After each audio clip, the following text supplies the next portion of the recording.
Hi everyone, this is the Fat Doctor podcast. I have one of my closest friends on as a guest today. It doesn't feel like you're a guest because like we talk all the time. It's just me randomly recording one of our conversations. But technically you are a guest on the Fat Doctor podcast. Welcome back, I should Thank you say. very much. Uh, It's good to be back.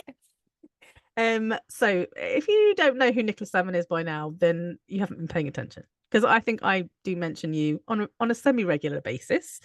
But for those who maybe are new, I'm going to hand over to you for a moment, Nicola, and allow you to introduce yourself. Go ahead, be awkward, Oh and my say what you need gosh. to Thank you say. very much. So, I am Nicola Salmon. I describe myself as a fat positive fertility specialist. And what that means, in a nutshell, is that I help fat folks who want to get pregnant navigate getting pregnant in the world that we exist in, which often makes it very difficult and challenging for fat folks who want to get pregnant to access care, to access support, to, yeah, basically just exist in the world. But when you want to get pregnant, that feels really hard. So that's what I'm here for.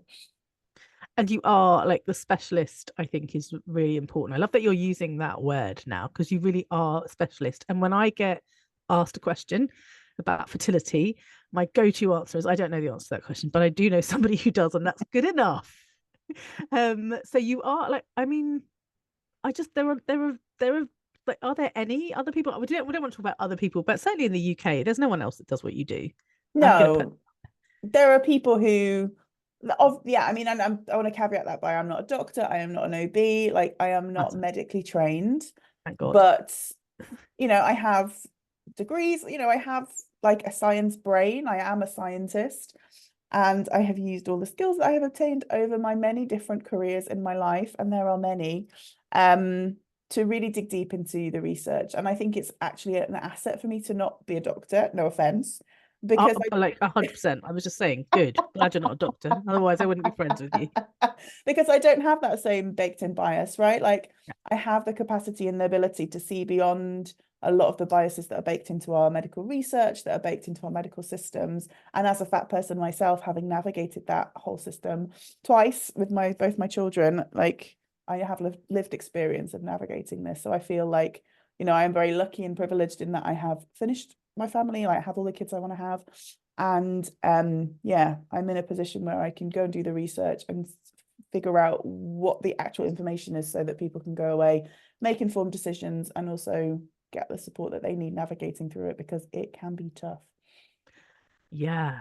Yeah. And I'm about to ask you all about this, but before I do, I just want to say, and I know you'll never say it, but I'm gonna say it. You know more about being fat and fertile and being pregnant and fat and then really any doctor that I've ever met or come across in my life. And I would even say you know more about it than fertility specialists because of their baked in bias, because of their, of the problematic systems that they work in. They know about fertility, obviously it's their job, they're specialists, Mm.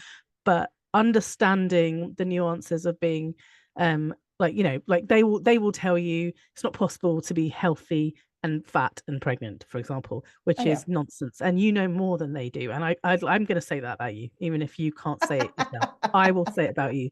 Nicola knows more for sure than doctors. All the doctors I've ever met or come across when it comes to this area of expertise. I would pit you against any of them, and I would put money on it.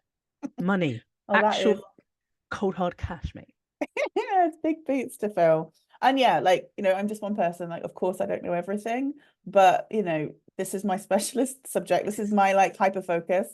This is my life's work, and I know that beyond a shadow of a doubt. And I am so happy to say that. So yeah, I go down so many rabbit holes on this research and read so many like horrific books so that you don't have to about fertility, about pregnancy. So, like I want people to access this information without the bias and the trauma that can come with reading a lot of this research stuff. So yeah, I've read a lot. Let's put it that way. You really have. And it's and that's great. But like you say, you also have the lived experience, which I think is also lacking Yeah. in a lot of people who, talk about this stuff. You're just like, yeah, that's nice, but it's never happened to you, has it? Yeah. So it has happened to me. I've been fat and pregnant. I have been fat and pregnant and had gestational diabetes. I have been fat and pregnant and had a miscarriage. I have been fat and pregnant.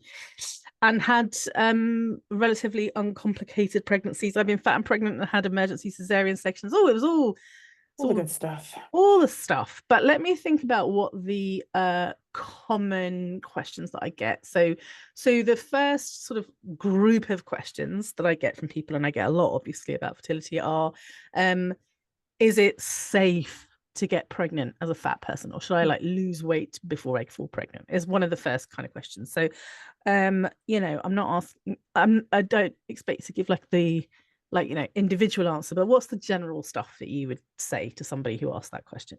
It's a great question. And I think it's one that so many people have, especially as they're just starting out, deciding that they want to get pregnant and thinking about what that might look like for them.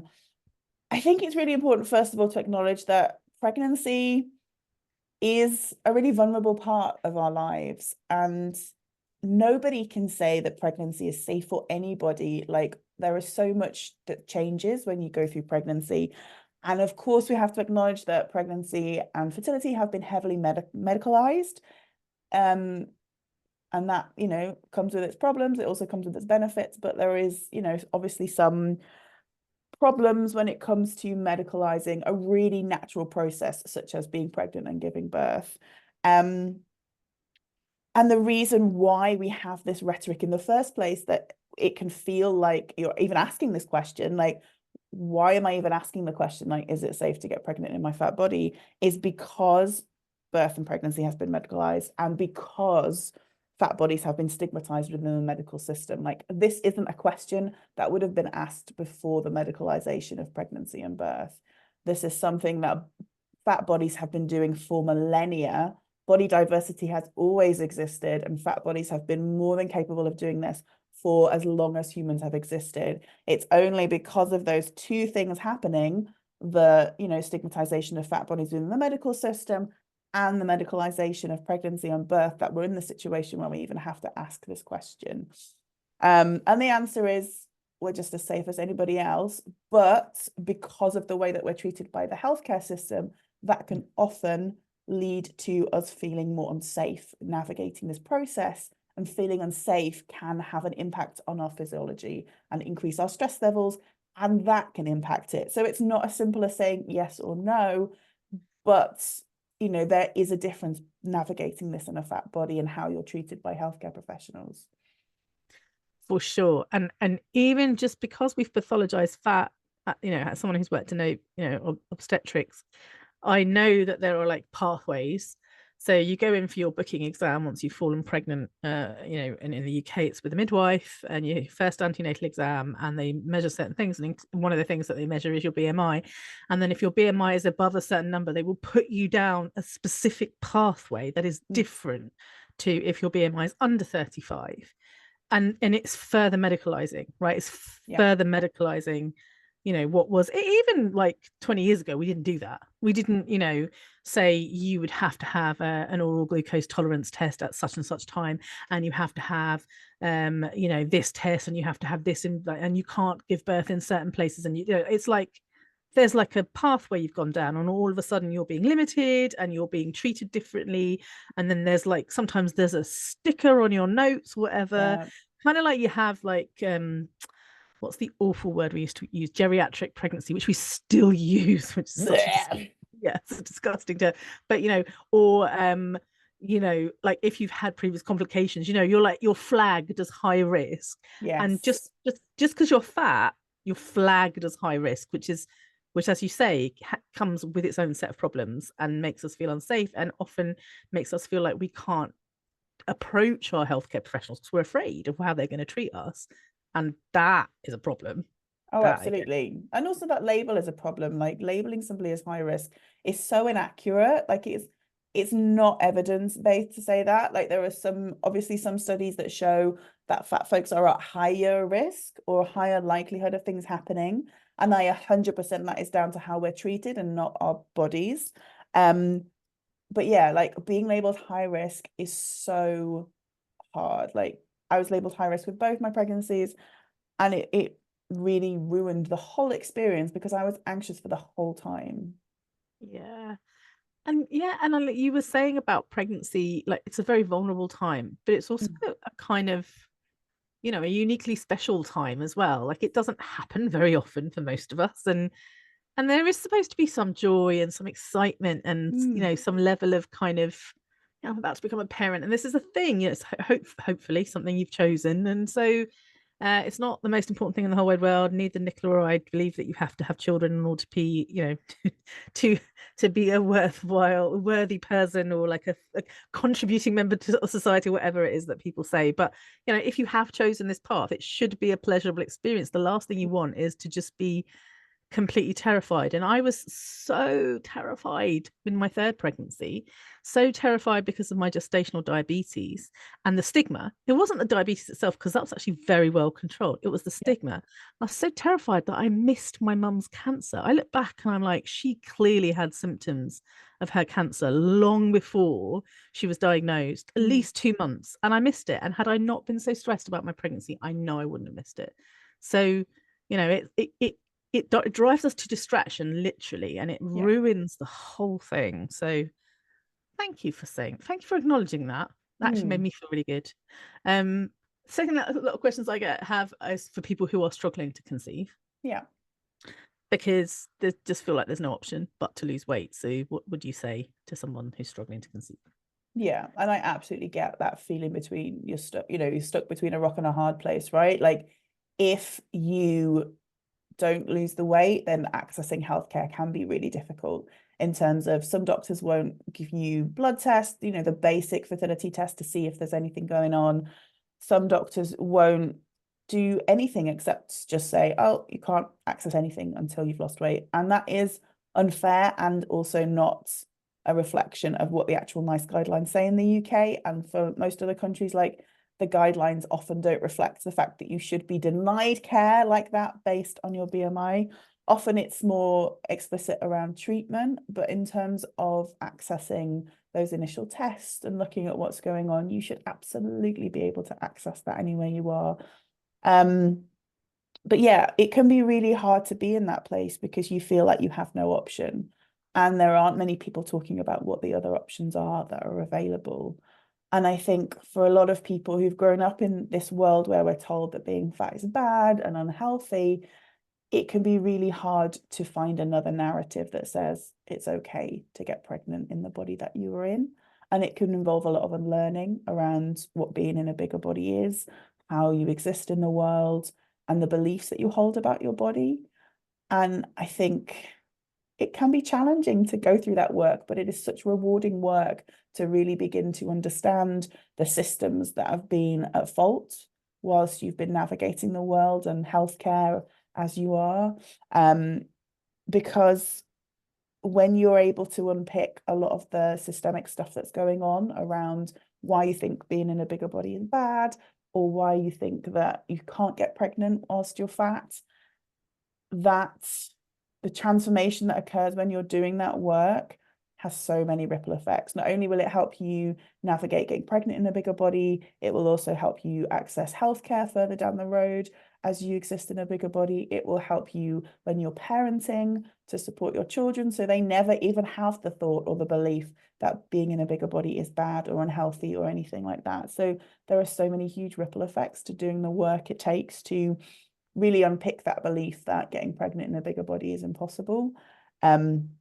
And the reason that can sometimes hold folks back when they believe that is because if you believe that you need to lose weight to get pregnant in a bigger body, the immediate action and the result of that action is that you're going to feel shame, you're going to feel judged, you are going to be shitting on yourself in your head every single day, talking crap about yourself.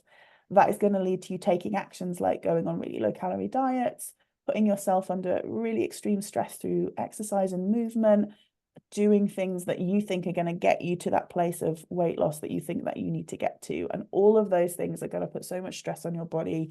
You're not going to be giving your body the nutrients it needs to signal to your body that, hey, this is a safe time to get pregnant right now because we have all the resources available. So it's actually going to be working against you in some ways. Whereas if you have the belief that, yes, I absolutely can get pregnant in a bigger body, and I'm going to do all the things I can to support my body and signal to it that it is a safe time to get pregnant, you are going to be better nourished. You are going to find things to do that are going to feel supportive for your nervous system, and actually start to enjoy life right now and be able to find things that bring you joy and support through that. So just by changing that core belief around what you believe about being pregnant in a bigger body will impact how you feel about yourself, will impact the actions that you take and the result from those actions. So it's not just like, oh, we just need to change how we think and our mindset. It has real tangible outcomes in the real world. Amazing, thank you. I'm just gonna pause for a moment and say that there is some kind of, like, I don't know, sound disturbance. I don't know if it's coming through in the recording or if it's your headphones. I don't know if it's Zoom. I don't know if it's my computer. I'm just gonna say it. We're not gonna do anything about it. I'm just gonna put it out there. And if I Do you start want me waving, to take my microphones off? Do you want me to change around? I don't think so. Let's just leave it for now. But if I start waving at you, that might be a sign. I'm keeping this in the podcast, by the way, folks, because you need to know that this is the life of a podcaster. Yeah, professional podcaster, even. But that's me. I'm professional. I'm a podcaster. Anyway, that's so good. And you know what? There was something like what you were talking about to me, I just think almost encapsulates a lot of the work that we do. And yeah, I was thinking it's so common for people who have struggled with fertility and have managed to conceive the first time. It's not always the case, but it is so common for them to then fall pregnant very easily and naturally the second time round, especially those who don't have like an actual pathological issue. So obviously, if you've got scar tissue in your fallopian tubes, then that's going to cause problems, and there's nothing much we can do about that. That's going to require intervention. But if there are, people who are struggling with fertility and struggling to conceive, but we haven't ever really been able to find, like, it's just called what, primary infertility or primary subfertility or whatever. Oftentimes I've noticed that after the first baby has been delivered, all of a sudden they come in like a few months later and they're like, okay, so I'm pregnant. Because I thought I don't need contraception. And it's because, like, no stress. They weren't even thinking about it. They were not even, like, it was the last thing on their radar. They were too busy raising this tiny little infant. And then their body has just kind of relaxed and has just done what the body's meant to do, which was, if you don't use contraception, you can fall pregnant. So it comes often quite a shock. And there'll often be like a second and sometimes even a third that kind of comes along in quick succession because they'd spent 10 years trying to get pregnant, never got anywhere, and then all of a sudden, they have 3 children under 5 and are wondering what on earth. They asked and they asked and they asked, and then the universe delivered. Quite literally. Absolutely. So yeah, I think there's definitely something to be said about that. But I really loved, like, it is mindset work, and it was kind of it kind of made me think, because I think you and I do very similar work. What if I were a client that came to you and was just like, I've heard about you. I know that you're a fat positive fertility specialist. I'd like to start working with you. What kind, like, what would that involve? What does that actually look like in practical terms? So it's because we face uniquely difficult challenges accessing healthcare and working through this, it comes in a whole range of different ways. So we do a lot of the mindset work. So the way that I try to refer to it is like, I call it positive mindset, but actually it's not like, oh, just think happy thoughts all the time. It is really reframing your beliefs so that they're serving you rather than working against you. We do a lot of rebuilding of trust. So like being in this society, the place that we live right now, we are conditioned to mistrust our bodies, to not believe when we're hungry and full, to put other people's needs aside, put other people's needs ahead of our own. Like, for example, like even at work, like we're told, like it's expected to, like, oh, you eat your lunch at your desk and you do your work. So we're putting work above our own basic needs, to take a break, to eat food that feels good. So it's about really rebuilding that trust with our body signals and what it's telling us so that we can really honor those. And we do a lot of advocacy work. So I work with people to really understand like what bits of data maybe are missing, especially if they haven't been able to access tests and treatments from their doctor. We look at what information might be useful in figuring out if there is a problem, like if there is a physiological problem, because it's just as likely as the next person that will have a physiological problem or not. But if those don't get looked at, if they don't get kind of investigated, then we lose so much time wasted by not getting those tests, when it could be something that could be easily treated, or it could be something that means that we need to go further down the treatment route and go for IVF, for example, if tubes are blocked. or if you have a sperm producing partner and they, their sperm is tested and it's not viable, then obviously there needs to be other actions that need to be taken. And no matter how many times you have sex, then you're not going to get pregnant. But people have waited years and not known that information because of they're unable to access that healthcare. So it's about looking at how we can access that healthcare, how we can fill in those, data blanks and work out, if there is a problem. And then a lot of support around learning those advocacy skills and finding doctors that will help. And then also helping folks navigate, if they want to make healthcare changes, what those might look like, or health promoting behavior changes. And that is never a condition of my work. Like, I take people where they are with their health and support them in figuring out what they might want that to look like. And then we break those down to really simple steps if they want to make those changes. But getting pregnant is not conditional upon you performing in the perfect way or eating the perfect diet or moving in the perfect way. The question I often only ask about food is, are you eating enough? And that for most folks sounds so simple, but so many people aren't, just because of the way that we have been conditioned around diet culture. Yeah. Oh my gosh, that's one of the first questions I ask.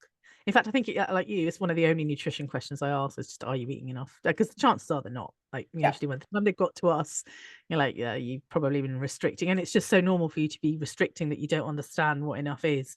That's because people are walking around saying it's normal for you to have 1,400 calories a day. That's the NHS, like not me, that's the NHS. I wrote down, it was so good that I wrote it down. I was going to text it to you. I don't have a pen. You said reframing your beliefs so that they're serving you. Oh, is that a Nicolaism, a Salmonism? I don't know. We're going to have to think of whether that's going on a post-it note. Thanks. You just came up with that. Reframing your beliefs so that they're serving you. It's like when people hear mindset work, positive mindset, they honestly think it's kind of like, I will get pregnant. These affirmations, which are just completely unhelpful because they just make us miserable, right? I love that what you're saying is, no, we're not just gonna say happy, speak happy thoughts and that be the end of it. We're taking these beliefs, these deeply held beliefs, and we're completely switching them on their heads, flipping them on their heads. I don't know. That feels like a phrase. It does. If nothing else, it is now. But we're turning them around and in a way that serves you. Oh, well, I mean, we've solved many a crisis today. Absolutely. Mic drop, pat pat.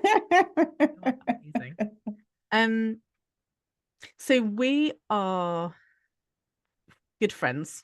This is when you smile and nod, right? Like, even if we're not, like, yes. Yeah. And one of my favorite things is we meet up once a fortnight. And I know that how important these meetings are, because over the summer holidays, it doesn't tend to happen. And then we're heading towards September and I'm like, oh my gosh, I'm in withdrawal. I'm like waiting until the 1st of September to text you and be like, can we start meeting up again?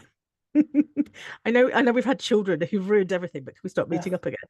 So we meet up once every 2 weeks and we talk about life, everything, and work and stuff. And there are a few things that we have in common. One is the work that we do. I think it's very similar. And 2 is the fact that we're both late diagnosed AuDHD, although you were diagnosed or diagnosed. What a horrible word. Self-diagnosed. Let's not use the term diagnosed. I don't like that. Diagnosed mean discovered. Discovered better. Later discovered. Because we're not late. Discovery in an adult life rather than in childhood, which would have been nicer because it would have explained a lot of stuff. So I just wanted to talk about that because I don't really talk about that very often, and you're the person to talk about that with. How do you feel? What a broad question to ask somebody with AuDHD. Tell me about AuDHD. No. How do you feel? How does that feel? What's that like? What's the question I want to ask? Or can you think of a question to ask? One of us needs to come up with a question, otherwise it will look very. So first of all, for people who don't know, AuDHD is like autism and ADHD. So that is something that occurs quite commonly together. something that's quite recently been recognized that they can co-occur together. And I have probably been self-diagnosed for about 5 years now.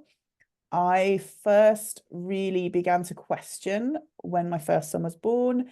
He had some very different reactions to other babies that I saw around him. So he was very, very sensitive to loud noises. He not had a lack of empathy, but really didn't, I don't know how to describe it in a way that isn't really like, I don't want it to sound detrimental because it's not, but his empathy was just very different. He was very maybe unaware of how his actions impacted other people around him. And that's something, you know, he's like 10 now, so he has grown up a lot and changed a lot since then. But there are certain things for sure that flag up quite highly when we look at things like autism. So he has very particular needs around food. Like we have like brand, it has to be a particular brand of a particular item, and he eats a lot of the same foods regularly. And that is something which is really common in autistic people. He is exceptionally good at maths in terms of like he just gets it. Like that's just how his brain works. Like honestly, like every time I go into school for like a school meeting or like a parents' evening type thing, they're like, we have never seen anybody like this. And this is a tiny school. We're talking like 80 kids in the whole school. But like they're like, we've never seen anybody like this before. Like he's like the best mathematician we've ever, you know, like he's good at maths, and his brother is as well. But like just like, you know, things that are unusual and different, and like I would say are autistic quirks. And it's not something we've gone down the path of having him diagnosed yet, but that, and reading more about that for him made me read more about it in general and looked at, oh, it's genetic. Oh, that's interesting. I wonder how that would work for us then, you know, looking at my partner. And then really reading, and then of course I'm on TikTok, and then I'm sucked into like autistic TikTok and really reading like how that shows up in people who are assigned female at birth. And I was like, well, none of these things really apply to me. But also, like when I looked at then how they work together as autism and ADHD, I was like, oh, okay. All these things that I thought were just my personality, no. Yeah, and like it's interesting because I've gone through the exact same experience. It started off with my children realizing, and it was again quite late because neither of my children caused any trouble at school. They did not require too much of the teacher's time. And as a result, the teacher didn't recognize some really, now looking back, clear, obvious signs. And I do think part of it is education. I think we're becoming much more aware. And even in the last 5 years, I think we've become so much more aware. And I've noticed it in the difference between my oldest two children and my younger child. There is a real difference in the way that teachers are behaving and noticing things because they're getting educated. But I look back at like my middle child, I would say, I think possibly all three of my children, definitely my younger two, have AuDHD, have autism and ADHD. And I've noticed that with my younger child, the ADHD is much more noticeable. And with my oldest, the autism is much more noticeable. So I used to think one had autism, one had ADHD, and then I was like, oh, actually, no, they both have both. But yes, it was all the things that you were describing. It was the, you know, I mean, labels in clothes, and you know, I like the taste of mushrooms but not the texture of mushrooms. The same goes with peppers. And white onions are fine, red onions no. What are you doing? Why are you cooking with a red onion? It's just an onion, all right, it's an onion. And you know, like store-bought chocolate spread, no, has to be Nutella, things like that. And I just thought that was life, because quite frankly I'm a little bit like that as well, and so is my Yeah. partner. So we're all a It's bit like, like that. how do you see things sometimes when it's been so normalized in your life, right? Like it's, I think when I was growing up, like my parents, and they don't recognize this in me. And I think that is because that's the way that they are too, right? So like, how can you notice something Exactly. different when you're not different yourself? Yeah. Yeah. And so the bluntness, and there was a situation, and I wanted to talk to you about this anyway, so we'll just do it whilst the camera is rolling. But my daughter came home yesterday. She had a substitute teacher who really has it in for her. And this teacher is problematic and of herself. So there are some issues with this teacher anyway, and just in her ability to teach, and also substitute teaching sucks. We can all Oh God, you could not pay me enough to be a substitute teacher. Oh my God. Agreed. So the substitute teacher asked the following question: do none of you want to do PE? Now, that was a passive aggressive rhetorical question. Yeah, you don't ask autistic people those kinds of questions. They're like, no.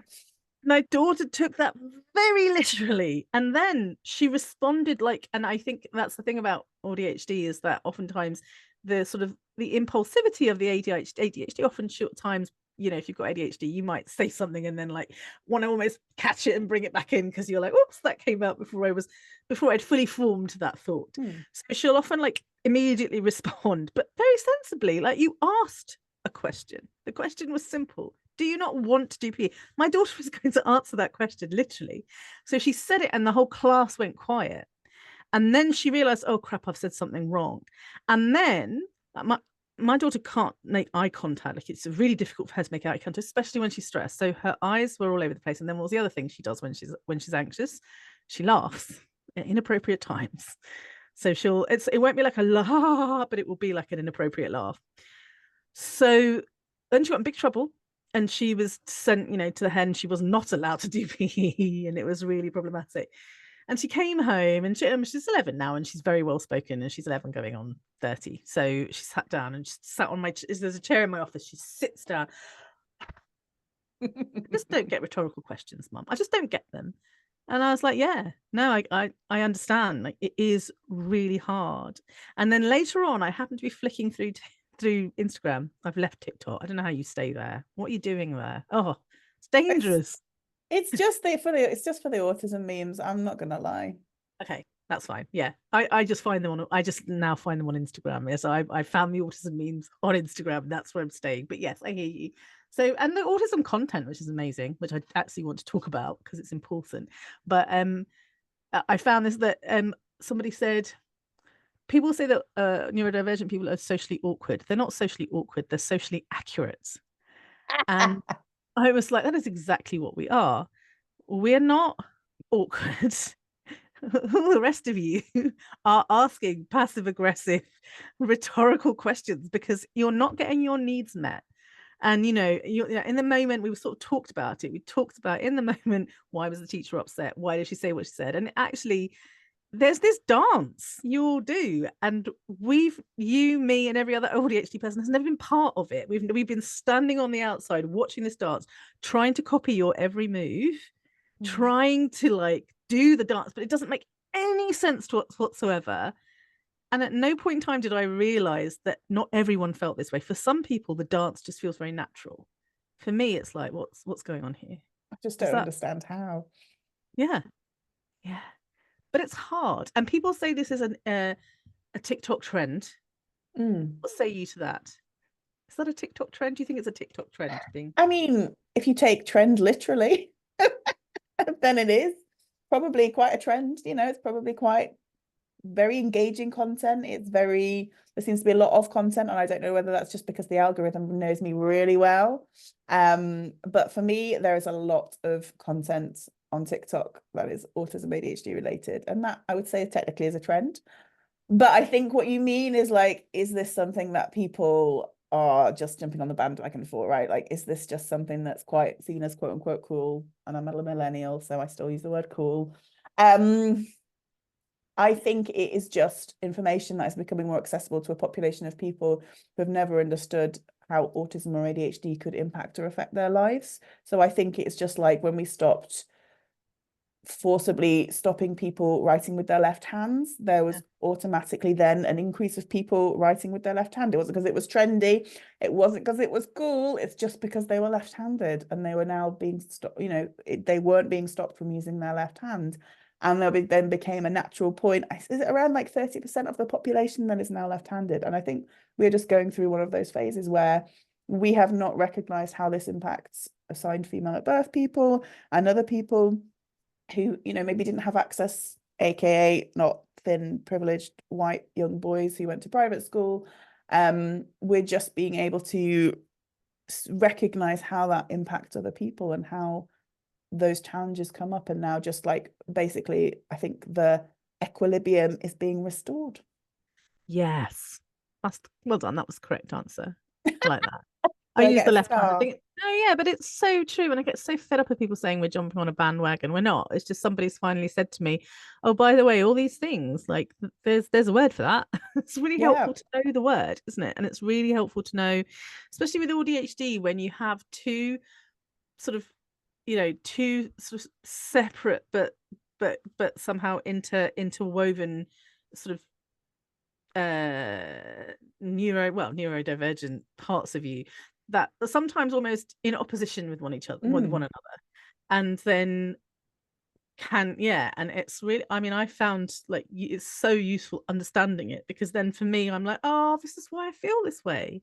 But speaking of feeling this way, I'm wondering how having being AuDHD, being autistic, and having, you can't be ADHD, but you can be autistic. I've just realized that's Yeah, it's unfortunate. again, I mean, autism comes with a lot more stigma still, I think, than having ADHD. And it's Yeah, that being and having, isn't it? Like yeah, it's that guilt shame thing of like one of them is part of your identity and one of something that you have. Like I feel like one is more inherently like, yeah, I feel like saying you're autistic feels like it's more stigmatized than saying you have ADHD right now. yes. And actually, that's just brought up a side note. And I say this now from a medical perspective. A lot of people know that autism is on a spectrum. And so they look at you and will say, well, there's a spectrum and you're like on the quote unquote almost normal part of the spectrum. Mm. And then there are people who are like nonverbal and flap a lot. And that's on the other side of the spectrum. And so I think a lot of people who, for example, aren't struggling with communication, which is one part of autism, they'll go, well, then you have very mild autism. Mm. And what I have to explain to people from a medical point of view, that's not how this works. There are many, many criteria for being autistic, and you can be on any part of the spectrum for each of those criteria. It's not like you get a grade, an overall grade, and you get like an A, B, C, D. It's not a traffic light system. Like the whole point of being on a spectrum is there might be some things like, for example, processing sound processing, light processing, all the different sensory processing issues. You might really struggle with sound, but Mm. be okay with taste. And you might really have sort of like texture stuff, like like my kids and labels. And like, I accidentally bought my daughter for Christmas a pair of socks, and they looked really cool. But what I didn't realize was they were bobbly, and they were bobbled on the inside. So now she has to wear her socks inside out because they're bobbly on the inside. And I keep thinking I've got to throw those away and buy new ones, but I keep forgetting because I have ADHD. So this poor child, but like, the whereas for me, a label isn't going to bother me that much, but loud noises, like they kill me. I can't, like, I Mm. hate it. I love the fact that we can now walk around with loops, and people are slowly coming around to the fact that that's not being supremely rude. It's just, I can't, this is too loud. I walk into a restaurant and I'm just like, no, this is too much for me. But then other things are fine. So I just wanted to point that out, that when Mm. people say to you, oh, you're not autistic, you're just one of those people jumping on the back, there's nothing wrong with you. A, it may well be that you're very good at masking. Yeah. And B, and that doesn't make life easier. Just because you can mask doesn't mean that life is suddenly easy for you. But B, you could be at different levels on the spectrum for the different parts. There might be some parts that are actually massively debilitating Mm. because it is a disability. Yeah. Some people don't talk that word, but it is a disability. And I What is think it? that part of it has been hard for me to acknowledge. So with the communication things, like you look at me and go, oh, you're really good at communicating, right? I can hold a conversation, I can say intelligent things, I can look like I really know what I'm doing. But what you don't see is that afterwards, like I can engage in one-to-one situations quite okay. Like I can be okay with that. But then afterwards, like I'll be exhausted from having to do that and having to perform in the way that I've learned how to perform over, nearly 40 years of being on this earth. That is tiring. And something that's really helped me understand how my brain works is so it's like the processing thing. So I didn't understand why I could be in a room with people and I just felt like I was always one step behind everybody else. And what I've realized is that I'm slow. Like, and we use that word really derogatory, but my processing speed is really slow because I go really deep. Like my brain is like making all of these millions of connections between all these things, and that takes my brain time. And that means that when I'm in a group setting or when I'm in a group of people, I cannot keep up. Like I cannot keep up with a conversation. I am just always like, oh, like, and then I have something to say, but it's like 10 minutes later and the conversation's moved on. Or like I have this thing of like, oh, I don't know when's my turn to speak. And I don't want to interrupt people because that I've been taught that that's bad. So there's all these like rules that I've made for myself of how to communicate. But it means that sometimes I can look like I'm really quiet or I don't have anything to participate because I'm slow. And that's not a bad thing. That's just how my brain processes stuff. And because of like all these social conditioning rules I've made up in order to seem like I am quote unquote normal or neurotypical or, like acting how I've been taught to act. Another thing I've often been called is gullible. And I've realized that Mhm. that's also because of processing. Like, and if you Yeah. don't quite understand tone and don't necessarily get sarcasm, although I've learned sarcasm, that like took a while, but I've got that one down pat now. But um sometimes people will say things to me and that they will convince me of something. I swear people could convince me the sky was green if they tried hard enough, because it takes my brain just that little bit longer to process what they're saying, and then I'll walk off, and then afterwards I'll be like, "The sky's not green. Why did I You let that take things person convince literally as well, and it's that combination of like, me?" oh yeah, there's so many times where people have told me stuff and I've absolutely believed them because why would they lie about stuff like that? Like why I go in with the, believing people have the best intentions. And I don't think that's a bad thing. I don't think I should be, you know, yeah, I don't people weird, especially No, neurotypical people. I don't get it. I don't. I understand. I'm with you. Like, why would they do that? But I think it's really important. Like, this is, we talk about this all the time, how this therefore impacts our work. Because if you've done a Mhm. one-to-one with someone for an hour, I don't know about you, but like then I need to make space in my diary to recover from that one-to-one. Like I need rest time afterwards. Hence why it's a Absolutely. disability, folks. There's nothing wrong with that. And if we lived in a world where we were allowed to do that, just everyone, and it would be lovely. But it would be good for neurotypicals as well. Like you will only benefit from this if the world allowed us to have more rest in between interactions, if it wasn't all about productivity and capitalism and all of that stuff. But unfortunately, we don't live in that world. So we're being like we're expected to do a one-to-one after another one-to-one after another one-to-one and after another one-to-one, and not having rest in between. And that is exhausting. How did you cope before you knew that you had a AuDHD? I didn't. I'll be Right. honest. Like, I have been in this business in one iteration or another for 12 years now. So I didn't start as a fat positive specialist. I started as an acupuncturist. I went into fertility coaching. I did that online for a while before I realized who I really wanted to serve. And I was just going at it, like just pushing myself beyond my limits. I was getting burnt out regularly. I was masking really heavily. I'm just, yeah, like, oh my gosh, I wish I could give past me a big old hug and just like tell her to calm the fuck down because I was so tired. Yeah. And only now, like I would say in the past couple of years, am I fully recovering from that? And even then, it's like it's touch and go. Like I am going through a bit of a tired phase right now, shall we say. And yeah, it was hard because I was trying to build a business and I was trying to build a business in a neurotypical way that didn't suit my brain, that didn't suit the way that I work, that didn't honor those things about me. And like I am having to undo a lot of that now in trying to figure out ways that really work in terms of how I can help people that I want to help in a way that doesn't make me feel exhausted, but also in a way that financially remunerates me, because again, that is something that I have never been able to find the right balance of. I have always just wanted to give and give and give because these people absolutely deserve everything that I can offer them, but I need to do it in a way that is financially resourcing for me too. Yeah. Hence why it's and I'm saying it again, disability, because we are not, it just makes it that much more challenging to live in this world that we live in. In an ideal world, this isn't an issue, but we don't live in said ideal world. and the multiple burnouts.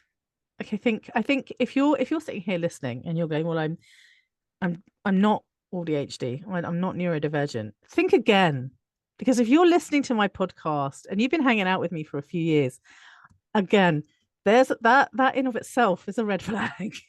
You We tend might to hang around in packs. We do. We find each other. You do not be like if you're thinking to yourself, everybody I know is neurodivergent. What's going on? That again, red flag.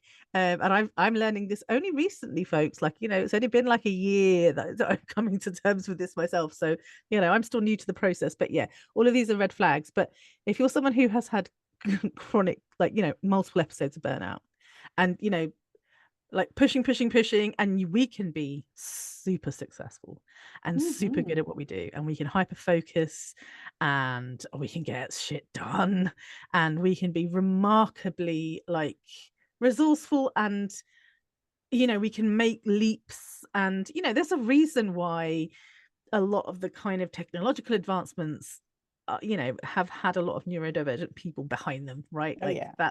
there's a reason for that, but also it's freaking exhausting. So there's a high, and then there's like a burnout, and there's a high and a burnout, and that's been your life story, folks. Again, red flag. If you were diagnosed with anxiety or depression before the age of 18, also red flag. Being misdiagnosed with anxiety and depression is a So really common. common thing. So common. And I never quite found that depression or anxiety fit. I had the symptoms and features of depression. Yeah. I absolutely had the symptoms, the features of anxiety, but it was like it always felt like, but there's a reason why this is happening. It's not just happening to me. Like there is an underlying thing. And then there was there were some questions that I would answer, like, are you worried that that something bad's going to happen to you? And the autistic part of me was like, well, statistically speaking, something could happen to me at any point in time in my life. Like I could get run over tomorrow, and like it's just that's life, isn't it? So there's like a very sort of rational part of my brain going, well, yeah, and also there's a part of my brain that just doesn't is okay with these things. Like if somebody says I hate you, like I can like it can hurt, but at the same time I can be like, all right then, I'm all right with that. Does that happen to you, that you're like, well, there's the rejection sensitivity? Yeah, that's quite high in me in terms of like I take what people say very deeply, Right. which is generally a problem because it means that historically I have placed my self-worth in other people's opinions rather than my own opinion, and that is something that's taken a long time to unlearn. Yes. Right. Yeah. No, I hear you, and that is very true for me as well. But like, there's a logical, very rational part of me, and then there's the other parts of me. And so when people would ask me questions about anxiety and depression, I'd always be like a bit conflicted. That yes, that does sound right. I that's definitely part of it, but it's not all of it. I think that's what I'm trying to say. It was part of it, but not all of it. And it's only when I discovered, oh, right, I'm neurodivergent. And as a result, people who are neurodivergent, who are constantly masking, are almost certainly going to be struggling with chronic anxiety and depression, because masking will do that to you. Joe, we got to the end, I feel like, just because time-wise, we've got to the end. There's been such a great conversation. Yeah, thank you so much for having me again. Thank you for coming and joining me on the podcast. Look, folks, I said it before, I'll say it again. If you don't know who Nicola Salmon is, what is wrong with you? You're And just funny. follow, and not just, like I said, not just for the fertility content, also for the AuDHD content. And I mean, I will link this all in, but you are at Fat Positive Fertility, all one word, on Instagram, and I think across the socials, right? It's the same. Yeah. I try and keep it all same. But yeah, I'm taking a bit of a break at the moment because of higher levels in terms of social stuff, but there's so much stuff on there on my website, which is nicolasalmon.co.uk. So much information, so much in like resources and things that if you need that kind of stuff. And I'm still replying to messages, I'm still responding to folks. If you have something that you want to ask me or talk to me about, just send me an email or a message and I'll pick it up and help as much as I can.